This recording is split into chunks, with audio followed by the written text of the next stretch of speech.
Hello student, आज हम देखेंगे अध्याय 14 इकोसिस्टम।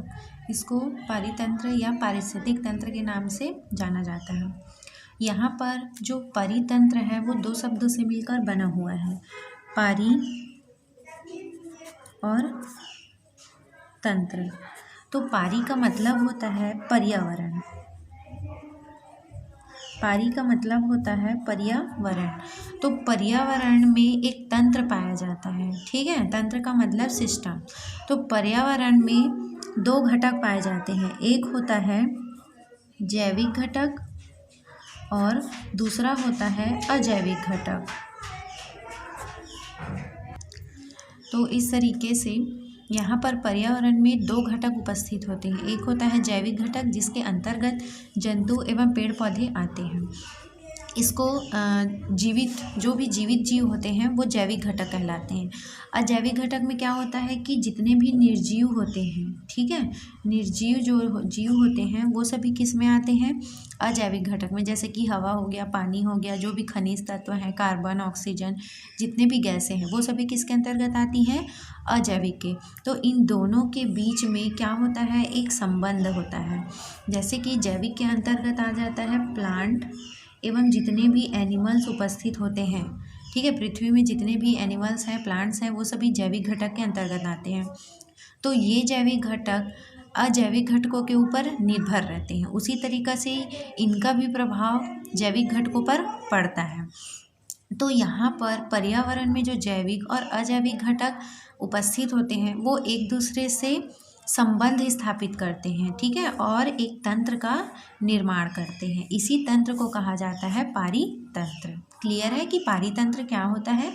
पर्यावरण में उपस्थित जैविक एवं अजैविक घटकों के बीच में क्या होता है, एक संबंध होता है, क्योंकि यहाँ पर दोनों ही चीज़ें एक दूसरे के बिना नहीं रह सकती, है ना, दोनों ही एक दूसरे को प्रभावित करते हैं, इसीलिए इनके बीच में एक संबंध होता है। इसी संबंध को कहा जाता है पारितंत्र या पारिस्थितिक तंत्र। तो यहाँ पर हम इसकी परिभाषा लिख लेते हैं। चलिए इसकी परिभाषा देखते हैं कि वातावरण के जैविक व अजैविक घटक, या डायरेक्ट हम वातावरण बोल सकते हैं, और जीवों की अंतरक्रियाओं, है ना, या उनके संबंधों के फलस्वरूप एक तंत्र का निर्माण होता है। इसी तंत्र को पारिस्थितिक तंत्र या पारितंत्र या इकोसिस्टम के नाम से जाना जाता है। तो यहाँ पर जैसे कि अगर हम देखेंगे एक स्ट्रक्चर के द्वारा, वातावरण, इस वातावरण का संबंध किसके साथ होता है, इस वातावरण का संबंध वातावरण में उपस्थित जीवों के साथ होता है। तो इस तरीके से इन वातावरण का प्रभाव जीवों पर पड़ता है, क्योंकि वातावरण में जैसे कि अगर जो भी गैसें हैं, है ना, और जो भी पदार्थ हैं, तत्व हैं, उनका यूज़ कौन करेगा, जीव करते हैं। जैसे पेड़ पौधे हैं, पेड़ पौधे क्या करेंगे, बिना मिट्टी के खनिज तत्व की उपस्थिति में क्या वो जीवित रहेंगे, क्या नहीं। तो इस प्रकार से जीव जो हैं वो वातावरण के ऊपर डिपेंड रहते हैं। इसी प्रकार से ये जो जीव रहता है वो वातावरण पर, और जो वातावरण है वो जीवों पर। इस तरीके से ये दोनों क्या रहते हैं, एक दूसरे पर डिपेंड रहते हैं और आपस में एक तंत्र का निर्माण करते हैं। इसके अलावा जो हमारी पृथ्वी है वहाँ पर लाखों करोड़ों जीव उपस्थित होते हैं, ठीक है। तो उनमें अलग अलग प्रकार से पारिस्थितिक तंत्र पाया जाता है। जैसे कि जल का अलग एक पारिस्थितिक तंत्र होता है, जो जलीय जीव होते हैं उनका एक अलग पारिस्थितिक तंत्र होता है।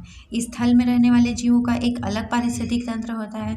तो ऐसे करके हमारी इस पृथ्वी पर बहुत सारे पारिस्थितिक तंत्र उपस्थित होते हैं। तो उनको एक वर्ड में क्या बोला जाता है, एक शब्द में उनको कहा जाता है जैवमंडल। जैवमंडल में हमारे बहुत सारी पारिस्थितिक तंत्र उपस्थित होती है। क्लियर है। तो एक साथ इन पारिस्थितिक को क्या बोला जाता है, जैव मंडल कहते हैं। इसी जैव मंडल में बहुत सारे अलग अलग प्रकार के पारिस्थितिक तंत्र उपस्थित होते हैं।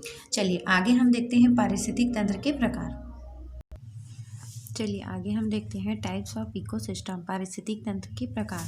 पारिस्थितिक तंत्र जो है वो दो प्रकार के पाए जाते हैं। एक तो होता है नेचुरल और दूसरा होता है आर्टिफिशियल, ठीक है। पहला होता है नेचुरल और दूसरा होता है आर्टिफिशियल। आर्टिफिशियल। यहाँ पर नेचुरल जो इकोसिस्टम होते हैं वो प्राकृतिक रूप से होते हैं, ठीक है, इसको बोला जाता है प्राकृतिक पारितंत्र।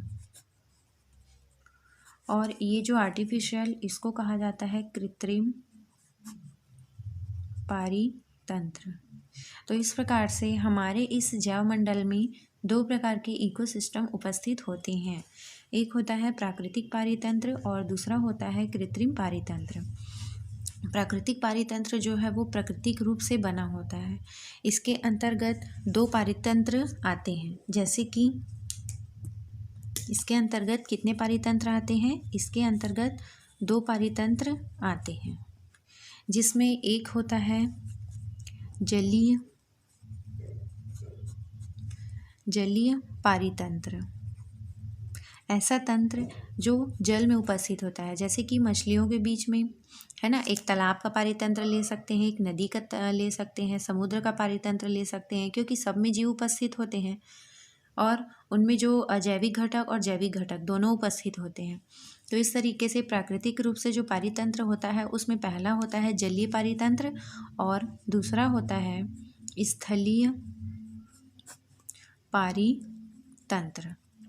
तो इस तरीके से प्रकृति के अंतर्गत दो पारितंत्र को रखा गया है, टेरेस्ट्रियल इकोसिस्टम और एक्वेटिक इकोसिस्टम।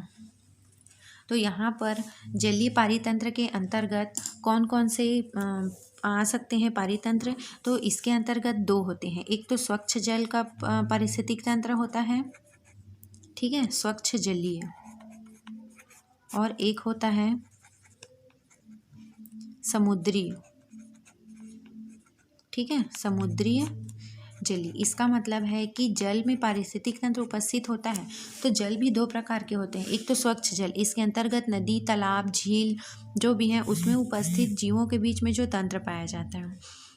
दूसरा समुद्र या महासागरों में जो पारिस्थितिक तंत्र पाया जाता है वो समुद्री जलीय के अंतर्गत आते हैं। चलिए आगे हम देखते हैं स्थलीय पारितंत्र में।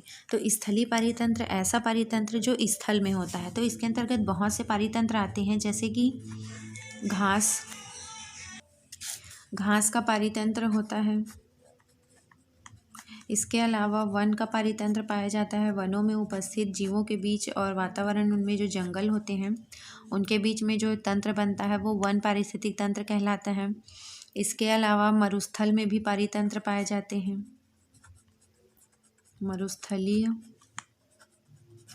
पारितंत्र, ठीक है। इसके अलावा पहाड़ों में भी पाया जाता है पहाड़ी पारितंत्र, ठीक है। एक और होता है जिसको कहा जाता है टुंड्रा पारितंत्र। इसमें जो ठंडे ध्रुवीय प्रदेश होते हैं वहाँ के जो जीवों, अजैविक और जैविक घटकों के बीच में जो एक तंत्र का निर्माण होता है उसको टुंड्रा पारिस्थितिक तंत्र कहा जाता है। तो इस प्रकार से ये जितने भी तंत्र होते हैं वो स्थलीय पारितंत्र के अंतर्गत आते हैं। जलीय पारितंत्र में स्वच्छ जल अलग होता है और समुद्री जल के बीच पारिस्थितिक तंत्र अलग होता है। चलिए, तो ये हो गया प्राकृतिक पारितंत्र के बारे में। अब हम देखते हैं कि कृत्रिम पारितंत्र क्या होता है। कृत्रिम पारितंत्र जो होता है वो मानवों के द्वारा तैयार किया रहता है। ये जो पारितंत्र या पारिस्थितिक तंत्र होता है ये क्या होता है, मानव द्वारा निर्मित होता है। तो मानवों द्वारा ऐसा कौन कौन सा पारितंत्र निर्मित किया जाता है, जैसे फॉर एग्जांपल के लिए आप ले सकते हैं कि जो गार्डन वगैरह होते हैं, है ना, पार्क में जैसे कि कुछ एक्वेरियम बनाए जाते हैं, जैसे कि एक टैंक रख दिया जाता है या कुछ बना दिया जाता है जिसमें मछलियों को ही डाल दिया जाता है, तो वो एक मछलियों का पारिस्थितिक तंत्र तैयार हो जाता है ना। इसके अलावा यहाँ पर हम एक्वेरियम भी लिख सकते हैं। एक्वेरियम जो पानी में मछलियों को डाल दिया जाता है या प्राकृतिक रूप से तालाब बनाकर जिसमें मछलियों को पाला जाता है, वो सभी एक्वेरियम के अंतर्गत आते हैं। तो उनमें भी जीवों का एक पारितंत्र बन जाता है, तो वो क्या कहलाता है, कृत्रिम पारितंत्र कहलाता है। इसके अलावा जो खेतों में भी क्या होता है, जब मनुष्य खेती करते हैं तो खेत में पेड़ पौधे भी उगते हैं, उसमें कुछ जीव भी होते हैं और उसके अलावा उसमें वातावरण के जैविक और अजैविक घटक भी उपस्थित होते हैं। तो खेत भी क्या होता है, एक कृत्रिम पारितंत्र के अंतर्गत आता है। इसके अलावा अंतरिक्ष में भी कर सकते हैं। अंतरिक्ष में से बहुत सारी चीज़ों को रखा जाता है जो एक तंत्र का निर्माण कर लेते हैं। तो ये सभी जो होते हैं, इस प्रकार के जो पारितंत्र होते हैं वो मानवों के द्वारा निर्मित होते हैं, इसीलिए इनको कृत्रिम पारितंत्र कहा जाता है। तो ये तो एक आउटलाइन था कि कितने प्रकार के पारितंत्र हो सकते हैं। चलिए अब हम इसमें सबसे पहला देखेंगे कि जलीय पारितंत्र क्या होता है।